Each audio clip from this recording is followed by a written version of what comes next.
doit mettre sur pied et dans un état de droit, il y a une justice indépendante.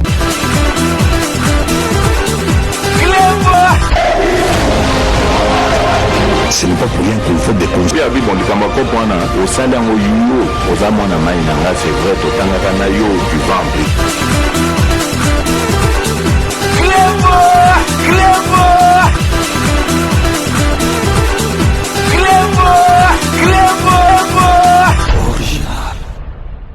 Salut et bienvenue sur Équilibre Original. Merci de votre fidélité. 5 minutes avec César Ngadi. Tout le monde est d'accord et il en restera ainsi pendant très longtemps. 5 minutes Nabiso, il y a Lelo Ezali. Édition spéciale Oyo Toko Zongela Lisusu Masolo Oyo Etali ba élection législative, donc plus précisément Oyo il y a ba député nationaux. Boyebi pour rappel Ngai Ndeko Nabino, Yaya Nabino Leki Nabino, César Ngadi, Natiakipe Libaya na députation nationale, mais na Zouakite, na Kendagi par 4 chemete, na Luka ki ba bouc émissaire te, na Lobaki clairement, ouvertement, avec véhémence que na Zouakite. Parce que bat oyo ba Zouaki, bangonde to okaki ba kombo na bango.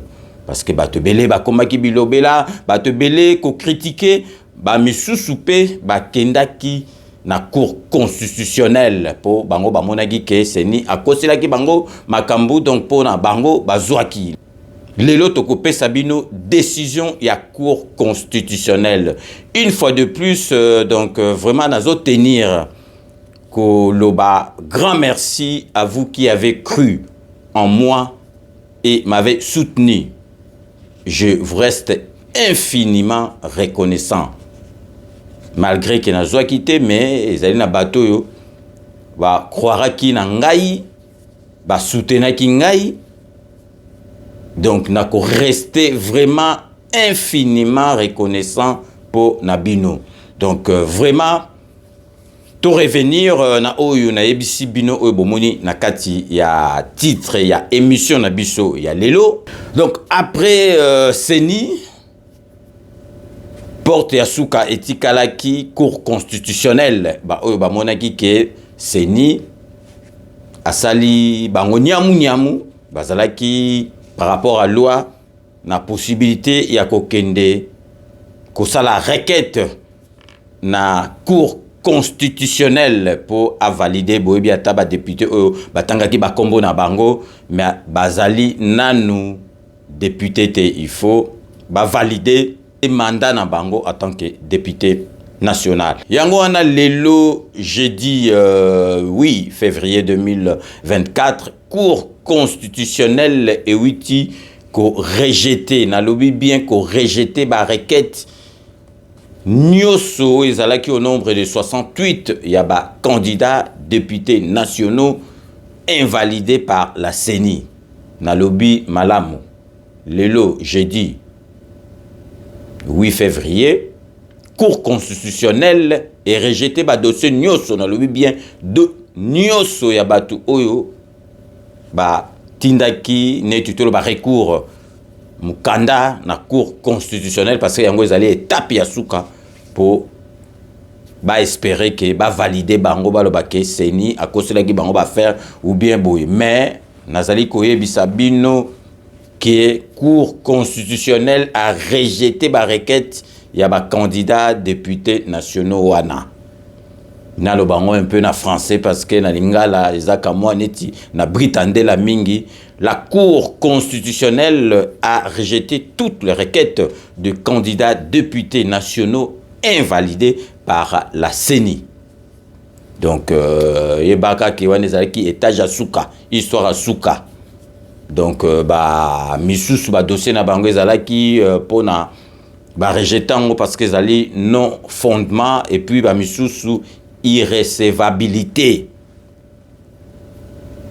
Mais boyebi bino moko pour rappel ba candidat oyo ba invalida ki bango ba bandaki ko reprocher bango que ba fraudaki donc fraude, détention illégale du dispositif électronique de vote et corruption. biloko yango wana ke bato tout ba se retrouver qui invalidé ben frakata na bango ezalaki yango wana justice ba benga ba chef d'accusation. Donc fraude, détention illégale du dispositif électronique de vote et corruption. Donc yango wana mbeba isalemaki ke parce que mbeba ezalaki, il faut reconnaître Seni Akadimelo qui mbeba ezalaki, donc pour la première fois vraiment ba invalider batu avant même que ba proclamer ba kombo ya batu oyo bazuna bato ba échoué sala mingi ba sala kango après, mais boyebi ke Seni Akadima et memi biso na makambe belé oyo sali makate na kati ya batu oyo basala ki réclamation batindaki recours oyo batindaki requête na bango ba kombo ya minene oyo peut-être que bokoyi kondimate na marque tankala ke ba Seni Akala bakoyi kolongola bango. Donc na kati ya bato ba rejeté ba requête na bango lelo jeudi 8 février tozali na Gentini Ngobila oyo azali donc gouverneur ya ville ya Kinshasa, tozali na Évariste Boshabo azali sénateur, tozali na Tchingi Pululu boyebi député oyo abandaki kolandela masolo des pères et des mères azalaki député moko penza babandoko mona ebele na kati ya parlement azalaki député oyo penza, donc azalaki député soko tangi kombo bayebi, et puis tozalaki pe na et puis na kati ya batu oyo na bato ka ba rejeter requête na bango oyo ba kotisaki na cour constitutionnelle, tozali na mama na biso Colette Chomba. Donc pour ne citer que ces quatre là, donc le jeudi 8 février 2024, cour constitutionnelle a rejeté la requête na bango nyoso tout. Ils allaient au nombre de 68 ba récupérer à ta mon côté. Bango nyoso tout. Donc cour constitutionnelle est confirmée oyo Seni ya Kadima et Lobaki, donc invalidation. Ça ne va pas commencer à Rutshuru, ni à Manono, ni à Massissi, ça va commencer ici. Et ça va péter. Péter. Vous allez fuir. Vous attendez, vous allez fuir. Baninga oyo, bazwaki ceux qui moninga juste pela. Baningo bazwaki, to féliciter bango, on a félicité ki bango. On a pensé ki bango courage parce que bango mutu bazwaki. Tokolo ba kombo mususu te, bango mutu bazwaki, toyokaki ba kombo na bango. Na like sabino exemple ya bato bazwaki na côté ya ba députés nationaux, na côté ya ba députés provinciaux, na poni mibale po botala. Baninga bazui bo sepela, bo encourager bango. Donc restez connectés sur Éclairbois Original, on revient tout de suite. Que la population trouve vraiment notre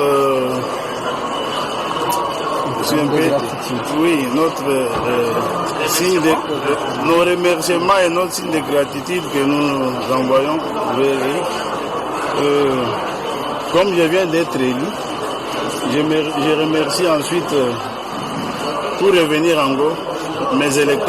Félix Antoine Tshisekedi Tshilombo, à qui je rends un véritable hommage de sa brillante relation de la tête de notre pays, laquelle vision est concentrée, s'il vous plaît. Que la population trouve vraiment notre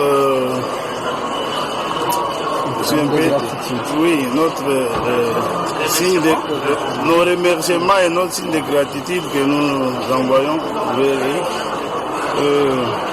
Comme je viens d'être élu, je remercie ensuite pour revenir en Go mes électeurs. Félix Antoine Tshisekedi Tshilombo, à qui je rends un véritable hommage de sa brillante relation de la tête de notre pays, laquelle vision est concentrée, s'il vous plaît. Bino moko bouti Olanda wana bazali baninga na biso to tchaki na bango candidature bango bazui to sepela parce que bango bazui biso to zuité. Donc na répété le sur cour constitutionnel le jeudi 8 février 2024 à retenir aucun ba oyo ba koseki requête na bango pour bazala quand même ou bien les mususu ba valider bango na esika au seni a invalider ki bango mais cour constitutionnel a validé kaka masolo au seni a salaki donc a confirmé au seni a salaki invalidation ya batu oyo ba kotisa ki requête ezalaki ba dossier 68. Donc vraiment boye ba ke cour constitutionnel soki a kati masolo okoki kokende sika mususu te ezali étage ya suka yango bomonaki ke biso déjà to monaki donc vraiment c'est nindenga kataika makambo nga personnellement na monaki na ngai tina na kende kutinda requête te na sala dossier na zo ba avocat na kende kolandela parce que y a pas que députation nationale ata 21 chab ezakuna même solo musupe ko ko mape commerçant ou comme zo ape ba 21 chab par mois pe oleki yango donc puis pour na ko aider président de la République na biso pona ko aider mboka na biso eza caractère ke na mboka oyo ozala député national ou bien député provincial. De tous les candidats invalidés par la Commission électorale nationale indépendante pour fraude, détention illégale du dispositif électronique de vote et corruption, dans sa décision du 5 janvier dernier, aucun n'a été réhabilité par la Cour constitutionnelle. Examinant la forme, 35 requêtes ont été jugées irrécevables, 24 requêtes qui ont passé le cap de récevabilité ont été déclarées infondées. Les restes ont désisté.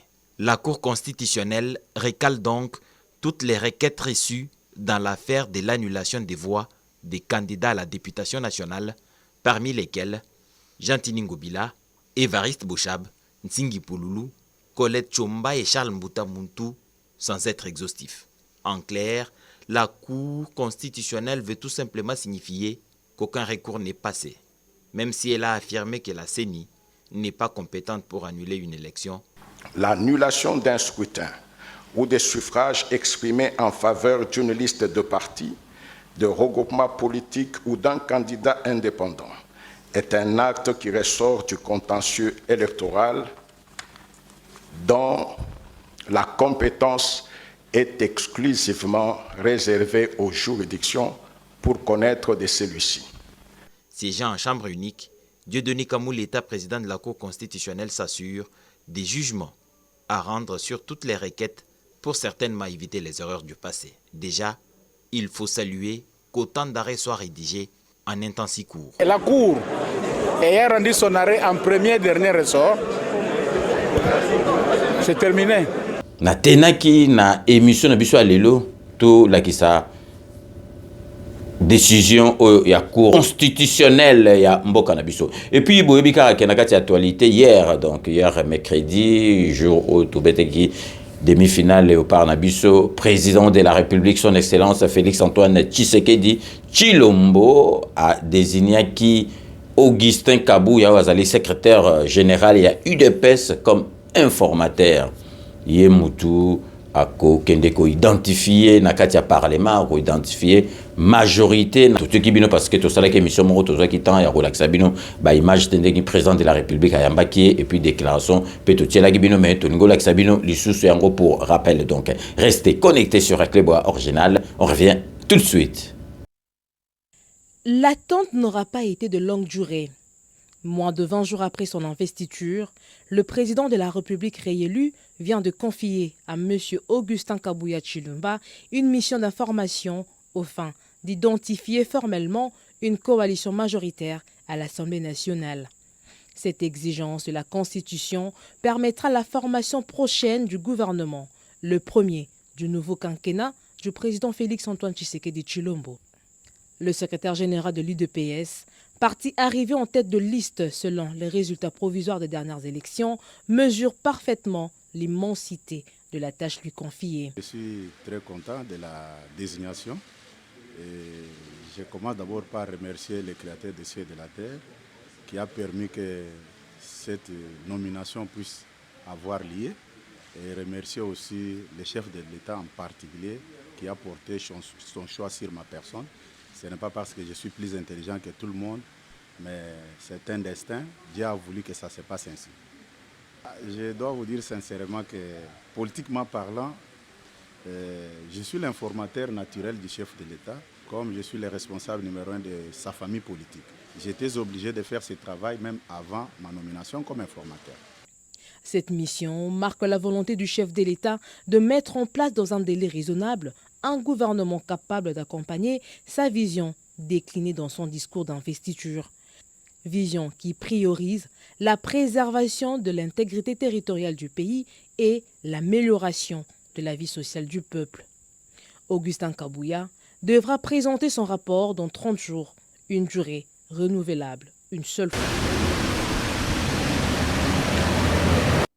Bino moko bouti kolanda parce que bakombo etangamaki Chabani donc bakombo boyebi que président de la République soki bato bazo zile na gauche ya obima na droite donc surtout na remarquer que soki président de la République bato bakombo tanga kombo moko boy fasa la ebo acha ebo ako surprendre bino on a zolo baké gouvernement oyo ya deuxième mandat ba surprise et kozala vraiment et belé donc tout comme presque à la fin il y a émission na biso ya lelo tozalika ko rappeler bino que Cour constitutionnelle, le jeudi 8 février 2024, est rejeté par requête nyoso tout oyo ba candidat député nationaux ba kotisaki auprès ya Cour constitutionnelle. Donc rejet salami donc Cour constitutionnelle est confirmé oyo seni et salaki.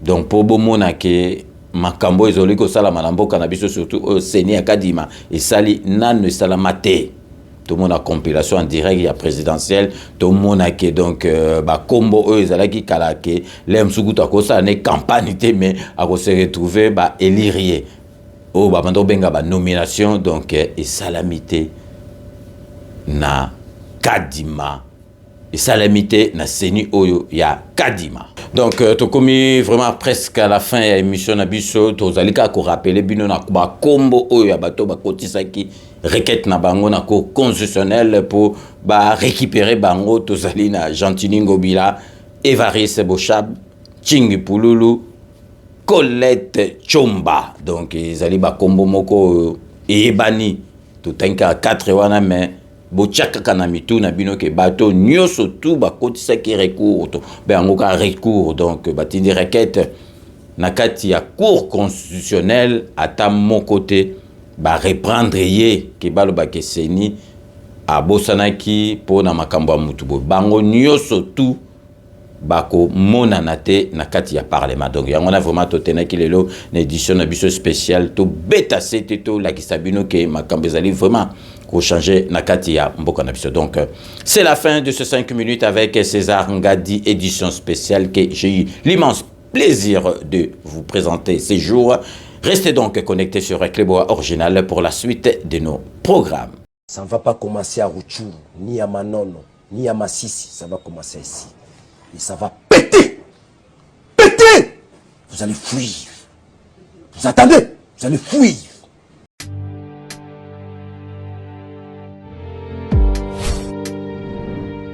Avec Kodiasimo, voici encore une opportunité de devenir propriétaire à Kinshasa avec un apport à partir de $5 000. Des nouvelles parcelles en vente, des constructions déjà en cours, à Ntsele au bord du fleuve, Daipen, à quelques mètres du mausolée d'Étienne Tshisekedi, quartier Poulmalebo, à Safari Beach et bien d'autres encore. Devenir propriétaire avec Kodiasimo, c'est choisir d'acquérir votre bien immobilier avec un accompagnement personnalisé, allant de l'achat de votre parcelle jusqu'à l'obtention de votre titre de propriété. Avec un service après-vente assuré par notre équipe juridique chevronnée, vous êtes garanti de recevoir votre titre de propriété, peu importe votre lieu de résidence. Avec Kodiasimo, vous avez la garantie d'un service clé en main. Kodiasimo, la meilleure adresse pour construire la vôtre.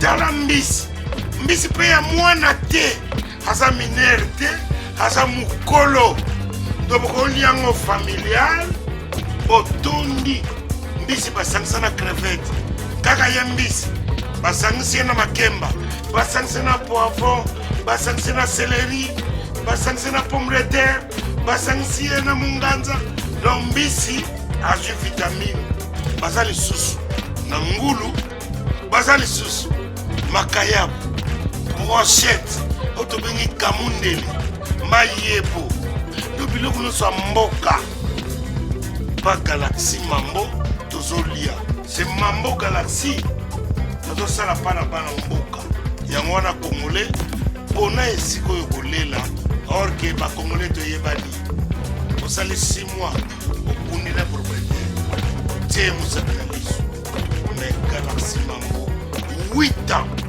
quel restaurant eza mosika te. Au numéro 137, rue André Carman, à Aubervilliers, composez vite les 07 53 28 89 07. Galaxie Mambo, c'est du wow.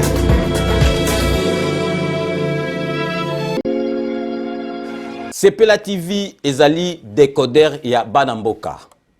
Sepela TV différence nango ezali na ba décodeur mususu oyo tozalaka nango na kati ya ndaku. Sepela TV botala ngo ezaka mukie. Eza mukie olingi ko voyager ozu yango o voyager nango.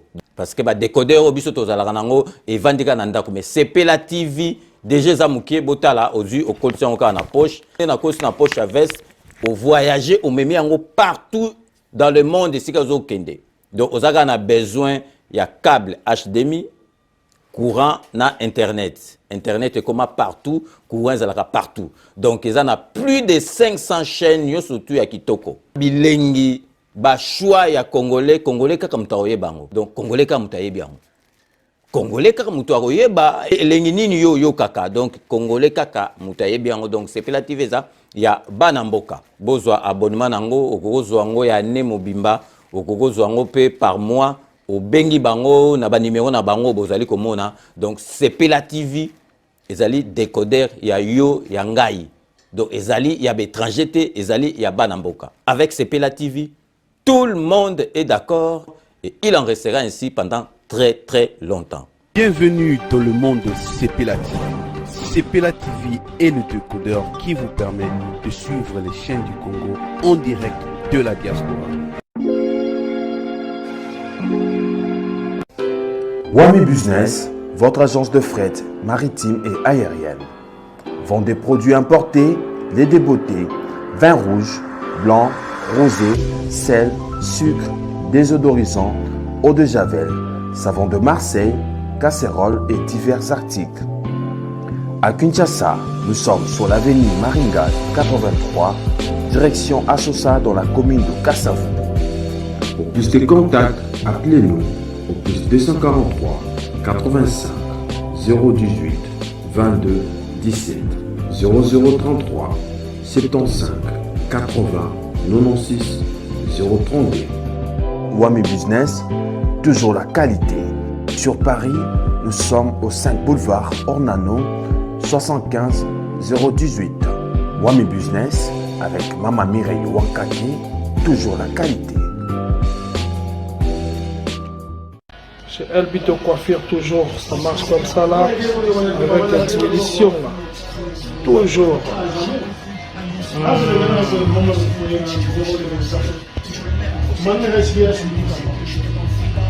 Salon number one, chez Elbito Coiffure. Il coiffe avec sourire, il coiffe avec noblesse. Chez Elbito Coiffure.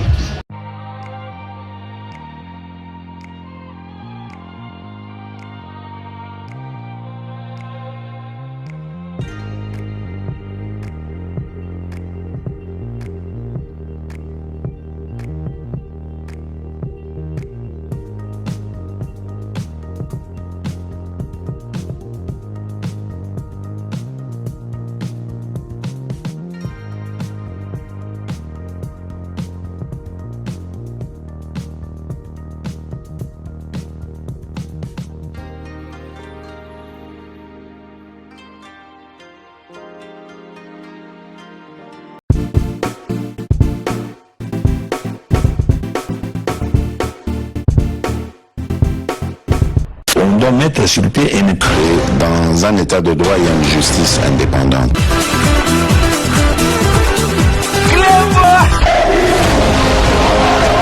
Ce n'est pas pour rien qu'il faut des conseils. Abi bon likamako pona au salaire au yo aux amona maina c'est vrai to tangaka na yo du ventre.